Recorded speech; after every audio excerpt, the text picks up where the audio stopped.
जी नाज़रीन, बात करते हैं तहरीक लब्बैक की कि इस वक्त सूरत-ए-हाल क्या है और हुकूमत ने अभी तक क्या फ़ैसला किया है। दूसरी तरफ तहरीक लब्बैक के जितने भी जो है वो कायदीन हैं उनका क्या फ़ैसला है। एक तो ये है कि अभी की जो ताज़ा तरीन सूरत-ए-हाल अगर आपसे शेयर करें तो तहरीक लब्बैक का वज़ीराबाद में जो है वो पड़ाव है। और बाकी अगर आप देखें लाहौर की सूरत-ए-हाल देखें तो वो 20-21 अप्रैल से बंद रहा। और अब बाकी पंजाब हम देख रहे हैं कि बंद होते हुए नज़र आ रहा है। 22 अप्रैल के बाद आगे जा रहा है। रावलपिंडी में 11 रोज़ आज 11वां रोज़ है कि रावलपिंडी इस्लामाबाद का जो जंक्शन है फैज़ाबाद, वहाँ पर कंटेनर्स और इसके साथ साथ डी चौक और यानी रावलपिंडी इस्लामाबाद का जो मेन यानी वो रास्ता है वो जो है वो बंद है। स्कूल्स, कॉलेज, यूनिवर्सिटीज़ बंद हैं, कारोबारी मराकज़ बंद हैं। यहाँ तक कि कभी कभी जो है ना इंटरनेट का और मोबाइल का सिग्नल की बात भी की जाती है। तो यूँ एक तो ये है कि अभी सूरत-ए-हाल है। हुकूमत इस हवाले से अभी तक क्या फ़ैसला कर पाई। आपने देखा होगा कि हुकूमत रोज़ाना की बुनियाद पर सलामती कमेटी, आपने देखा कि उसका इजलास बुलाया गया। उसमें दोबारा से यही फ़ैसला किया गया कि किसी किस्म का कहीं भी दबाव जो है वो नहीं होगा हुकूमत पर।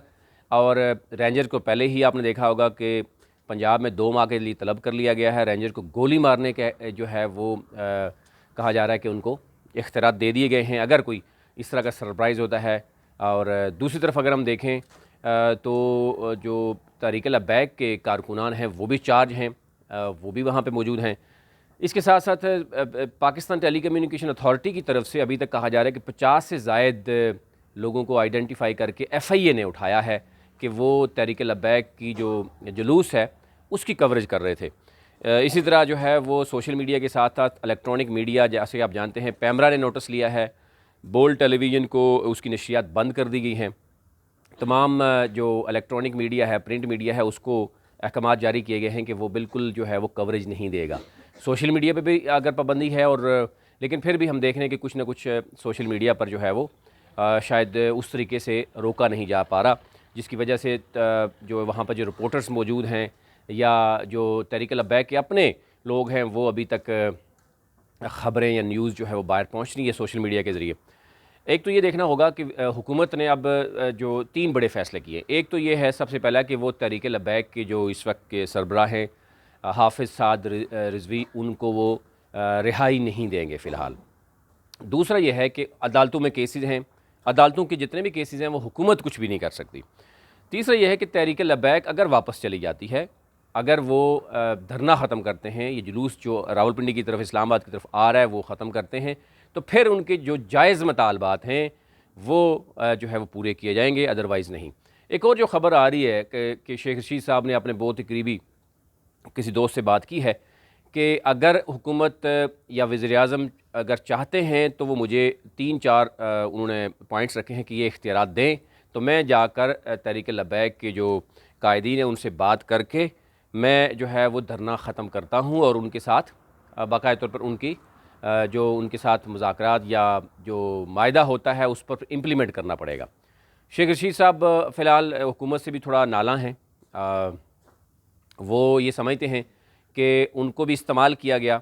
जब वज़ीर-ए-आज़म जो है वो ख़ुद सऊदी अरब के दौरे पे थे तो शेख रशीद जो है वो दुबई में आपने देखा पाक भारत टाकरा था उसको देखने के लिए वहाँ पहुँचे ही थे कि उनको दोबारा बुला लिया गया था। एक तो उनको वो गुस्सा भी है, दूसरा वो ये समझते हैं कि उनको इस्तेमाल किया गया और उनको एंगेज किया गया। जब वो आकर उन्होंने एंगेज किया तहरीक लब्बैक को, उसके बाद वज़ीर-ए-आज़म ने आकर काबीना इजलास और सलामती कमेटी का इजलास और ये सारे करके जो है वो शेख रशीद को जो है बैक फुट पे कर दिया। यानी शेख रशीद ने अगर कोई वायदे भी किए, उस कमेटी में बहुत सी चीज़ें हुई। अब ये भी कहा जा रहा है कि शेख रशीद और जो वज़ीर कानून हैं राजा बिशारत वो एक पेज पर हैं, जबकि हुकूमत के बाकी वज़रा आकर बाकी बात अलग से बात करते हैं। फिर आप देखते हैं कि शेख रशीद जब आते हैं, वो वज़ीर दाखिला हैं, वो जब प्रेस कॉन्फ्रेंस करते हैं, थोड़ी देर बाद एक वफाकी वज़ीर अली ज़ैदी हैं वो कुछ और बात कर लेते हैं, फैसल वावडा कुछ और बात कर लेते हैं और फिर फवाद चौधरी वज़ीर इत्तलात हैं वो कुछ और बात कर लेते हैं, जिसकी वजह से एक तासर ये दिया जा रहा है कि शेख रशीद अपनी तरफ से वो कोशिश करते हैं कि जो भी बात हुई है वो हुकूमत की हुई है और वज़ीर-ए-आज़म भी उस पे हैं, लेकिन दूसरे वज़रा आके कुछ और बात करते हैं। तो ये मामला जो है वो काफ़ी गंभीर होता हुआ नज़र आ रहा है। हुकूमत का एक जो स्टांस ये है कि अगर हम आज तहरीक लब्बैक को उनके जो मकासद हैं वो पूरे करने देंगे तो डेफ़िनेटली कल कोई और तंजीम भी आएगी और इसी तरह जो है वो दमादम मस्त कलंदर ही होता रहेगा, रोड्स बंद रहेंगी, कारोबारी ज़िंदगी मअतल रहेगा। तो इसको वंस फॉर ऑल जो है वो चीज़ों को देखना होगा, इसलिए रेंजर को बुलाया गया। और अगर किसी किस्म की कोई तसादम की जो है वो मतलब नज़र आ रहा है, अगर कोई इस तरह का होता है तो वज़ीर दाखिला पहले ही कह चुके हैं कि नुकसान जो सड़कों पर हैं उनका होगा। तो ये एक ज़रा खुली धमकी है उनकी कि जनाब ये सूरत-ए-हाल है। लेकिन अब इसमें बहुत बड़ा जो रोल होना चाहिए था वो उलमाए अहले सुन्नत की तरफ से होना चाहिए था, जो कि नहीं देखा गया। इसमें ये नज़र आ रहा है कि मज़हबी जो स्कॉलर्स हैं, जो उलमा हैं, वो भी जो है वो सियासत में शायद तकसीम नज़र आते हैं कि वो भी खुलकर उस तरीके से सामने नहीं आ रहे। और ये मकबूल जान हैं, वो बड़े करीबी समझे जाते हैं तहरीक लब्बैक के, उनको भी इंगेज किया गया। अब वो भी मैदान में है कि उनको भी इंगेज किया गया, उनको भी गलत इन्फॉर्मेशन दी गई, गलत तरीके से बताया गया कि जनाब ये मामला तो हैं, ये मामला नहीं है। लेकिन उसके बाद फिर बैकफुट पे चले गए। तो यूँ अभी तक डेडलॉक मौजूद है। लेकिन अब ये भी कहा जा रहा है कि बैक डोर पे कुछ मुज़ाकरात चल रहे हैं, तहरीक लब्बैक को कोशिश की जा रही है कि वो यहाँ से वापस चले जाएँ और उनको, लेकिन वो तहरीक लब्बैक के मामले में कहा जा रहा है कि काफ लीग जो है वो भी खामोश नज़र आती है। वो भी समझती है कि जो एक दफ़ा अगर उनके साथ मुज़ाकरात किए गए हैं, वो डॉक्यूमेंट्स मौजूद हैं, उसमें सिग्नेचर्स मौजूद हैं, तो फिर उनको पर इम्प्लीमेंट करना चाहिए। हुकूमत ये कह रही है कि जनाब एक तो ये उनका जो सबसे पहला मुतालबा था वो ख़त्म हो गया कि जो फ्रांस के सफ़ीर थे वो तो अभी पाकिस्तान में है ही नहीं है, और उनका मामला था पार्लियामेंट तक ले जाना, वो हम ले गए थे। बाकी जो मामलात हैं कि वो पार्टी को कलअदम ना करार दिया जाए, अभी तक मामला जो है वो रुका हुआ है, सुप्रीम कोर्ट को नहीं भेजा गया। अगर ये वापस चले जाते हैं, हम देखते हैं कि ये तो फिर इनका ये मामला हल हो जाएगा, पार्टी जो है ना प्रॉपर तरीके से वापस जो है वो अपनी हालत में आ जाएगी। बाकी बैंक अकाउंट्स भी ओपन हो सकते हैं, 4 शेड्यूल से भी निकाले जा सकते हैं। लेकिन जो अदालतों में कुछ केसेस हैं वो ज़ाहिर है उनको टाइम चाहिए, टाइम के बाद डेफिनेटली वो जब हुकूमत उस तरह की से मदई नहीं बनती तो डेफिनेटली वो केसेस थोड़ा जल्दी फारग हो जाते। ये ओवरऑल सूरत-ए-हाल थी जो आपके सामने रखनी थी कि इस वक्त सूरत-ए-हाल क्या है। लेकिन गंभीर सूरत-ए-हाल है। अगर कहीं भी तहरीक लब्बैक के कायदीन की तरफ से या उनके जो फॉलोवर्स हैं उन्होंने अगर कोई शरारत की, क्योंकि रेंजर मौजूद है, पुलिस मौजूद है, अब रेंजर जो है उसको जो है वो इख्तियारात दिए गए हैं कि वो अपनी दिफा के लिए वो गोली चला सकती है। तो डेफिनेटली जब एक वर्दी में फ़ोर्स होती है और दूसरी तरफ से कारकुनान होते हैं जो बड़ी तादाद में दोनों तरफ से, हमें आपने देखा होगा कि वो शहादतों की जो है वो एक लिस्ट है।